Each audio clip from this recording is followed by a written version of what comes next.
الحمدللہ رب العالمین والصلاة والسلام علی سید المرسلین اما بعد فاعوذ باللہ من الشیطان الرجیم بسم اللہ الرحمن الرحیم۔ جب کسی زبان کے رولز مرتب کیے جاتے ہیں تو کچھ لوگ بیٹھتے ہیں اور اس زبان میں استعمال ہونے والے تمام بامعنی الفاظ کو اکٹھا کر لیا جاتا ہے اور انہیں مختلف گروپس میں تقسیم کیا جاتا ہے۔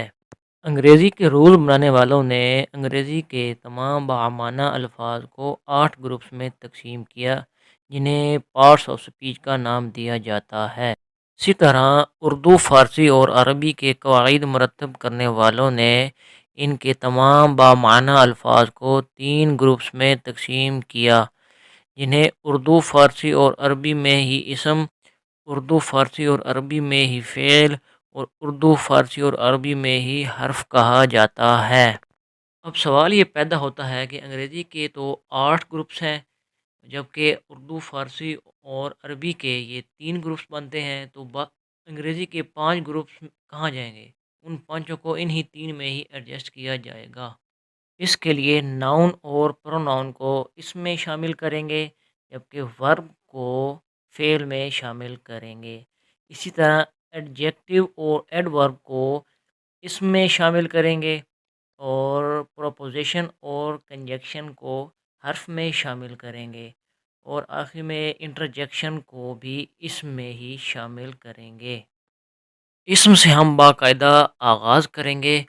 اسم کو کسی جملے میں استعمال کرنے کے لیے ہمیں 4 باتوں کا پتہ ہونا لازمی ہے، نہیں تو ہم اسم کو کبھی بھی کسی جملے میں پراپر استعمال نہیں کر پائیں گے۔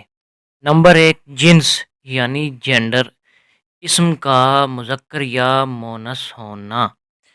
ابھی کرسی مذکر ہے یا مونس؟ یہ نہ تو مذکر ہے نہ مونس، مگر اس کا استعمال عربی میں یا تو مذکر کے طور پر کیا جائے گا یا مونس کے طور پر کیا جائے گا۔ ہمیں یہ پتہ لگانے کے لیے کہ کرسی مذکر ہے یا مونس، جینڈر ٹاپک کو کور کرنا ہوگا۔ نمبر 2 ہے جی عدد یعنی واحد یا جمع ہونا۔ اردو میں واحد اور جمع تو ہیں مگر عربی میں ایک تیسرا لفظ استعمال ہوتا ہے، وہ ہے مثنیٰ یعنی 2۔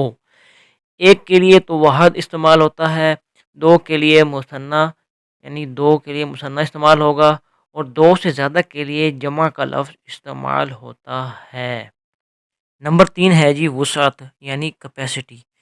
کچھ اسماء کی کیپیسٹی کم ہوتی ہے اور کچھ کی کیپیسٹی یعنی وسعت زیادہ ہوتی ہے۔ طالب علم یا طالبہ کی وسعت زیادہ ہے مگر طالب علم میں اگر کوئی اسامہ یا عائشہ ہے تو اس کی وسعت کم ہوگی۔ ابھی اسامہ طالب علم ہے مگر ہر طالب علم اسامہ نہیں ہے۔ وسعت کے اعتبار سے یا تو اسم نکرہ ہوگا یا معرفہ ہوگا، یعنی کامن ناؤن یا پراپر ناؤن۔ اب کون سا اسم نکرہ ہوگا اور کون سا اسم معرفہ ہوگا، انشاءاللہ یہ ہم وسعت یعنی کیپیسٹی میں پڑھیں گے۔ نمبر 4 ہے جی اعراب۔ اعراب ایک لفظ ہم نے پڑھا ہوا ہے، ہمارے پرچہ جات میں سوال آتا تھا اعراب لگائیے یعنی زبر زیر پیش لگائیے، لیکن ان کو تو ہم نے پچھلے لیکچر میں حرکات پڑھا ہے۔ یہی چیز سب سے بڑی رکاوٹ ہے ہماری عربی سمجھنے میں۔ یہ بات اپنے ذہن میں بٹھا دیں کہ زبر زیر پیش اعراب نہیں ہے، حرکات ہیں۔ اعراب از سم تھنگ ڈفرینٹ۔ اعراب از اسٹیٹس آف ناؤن۔ عربی زبان میں استعمال ہونے والا اسم اسٹیٹس وائز ڈفرینس ہوگا، جیسے ہر شخص ڈفرینس ہے۔ آپ صبح اٹھتے ہیں تو اور حالت میں ہوتے ہیں، جب جاب پہ جاتے ہیں تو آپ کی حالت اور ہوتی ہے، اور جب شام کو گھر آتے ہیں تو آپ کی حالت اور ہوتی ہے۔ کبھی آپ فریش ہوتے ہیں اور شام کو آپ تھکے ہارے حالت میں ہوتے ہیں اور رات کو آپ لیٹی ہوئی حالت میں ہوتے ہیں۔ عربی زبان میں بھی اسم 3 حالتیں اختیار کرے گا اور وہ 3 حالتیں اعراب بتائے گا۔ اعراب کے اعتبار سے اسم یا تو مرفوع ہوگا یعنی حالت رفع، یا منصوب ہوگا یعنی حالت نصب میں ہوگا، یا مجرور ہوگا یعنی حالت جر میں ہوگا۔